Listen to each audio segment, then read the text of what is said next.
Friday to everybody. I hope that you had a great week thinking about how to allow children to solve their problems and giving them the support and the structure and the boundaries that they need to be able to do that. Sometimes we have to give up a little of our control to help them with that autonomy. Today we're going to be talking about meaning, making meaning for children, and what that looks like, how that fits into their world, and how it fits into our world. At the beginning of when I first started doing videos, we talked about adultification. You can go back to number 1 about how to speak the language of children and find that video there. But we had an interesting opportunity this week to make meaning for children. We're making meaning every day, I hope, but this one was specifically, it caught my attention. As the teacher was teaching, she was doing a large motor with the children. So they were up dancing and getting their large motor muscles working. And as she sat down, she'd worked pretty hard. And as she sat down, she said, "Whew, I am pooped," right? And this little boy on the front row, he just got this kind of disgusted look on his face, but worried. And he looked at her and he said, "Teacher, did you just poop your pants?" And of course, in the way that adults sometimes respond to children, we giggled, we chuckled. And she said, "You know what, buddy? I didn't poop my pants. But when I say I'm pooped, this is what it means. For an adult, this is what it means. It means I'm tired. So when you guys go outside and you play and you ride your bikes and you run, sometimes you come in and you could be pooped, meaning that you are really tired." And he's like, "Oh." And it was just like, whew, so grateful we don't have to help her take care of things, right? And as adults, we delight in those things that children say. You know, Reader's Digest used to give us money to write in and talk about the cute things that we've heard children say. We've seen it on TV, right? Kids say the darndest things. And the reason that kids are saying the darndest things is because they don't understand what's happening, right? Our world and their world are kind of colliding, and we're saying things that they don't understand yet because of their age, of their experience, of their environment. And so our job as adults in their life, as caring adults, is to help them make meaning of those things.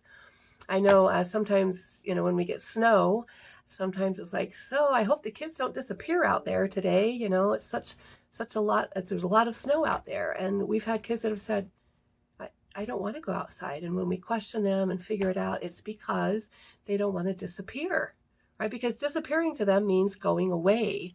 And so as we use different phrases that we just pop off the top of our head, we have to make meaning for them. And I'm so grateful that they, some of them ask questions. For example, yesterday we were having an inquiry-based lesson and we were talking about fast and slow. And we had lots of materials that the children were using on ramps to be able to see if the material made it faster or slower. And then they had to mark that on their recording sheet. This one little girl was working with aluminum foil and she was trying to cover up the ramp with the aluminum foil. And I said, "How's it going, ladies? What are you working on right now?" And they said, "We're trying to get this ready." I said, "Oh, so you're preparing it." And she looked up at me, she said, "What does that mean, preparing?" And I said, "Well, it means exactly what you're doing. You're putting the aluminum foil over the ramp, you're smoothing it out so that you can get ready for the car. So when you're doing something to help you get ready for something, that means that you're preparing it." "Oh, thanks," she said, and moved on along, right? Sometimes kids don't do that. Kids don't say, "What does that mean?" And so we just move along and assume that they've understood what we're trying to say to them. But our number one job for them, they are getting so many words thrown at them when they're young, right? And our job as that caring adult, again, is to make meaning for them. So as you have conversations with your children at home, with your grandchildren, with your nephews and nieces, or with those children that you're teaching this week, just start to listen to yourself and see if there's something that you can do that will be better explained a different way.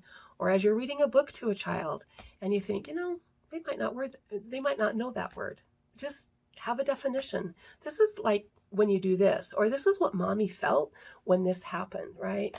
But a lot of times book reading time can be turned into a great meaning making session with children, as if we help them understand what those words are in those books, as well as the words that we're using.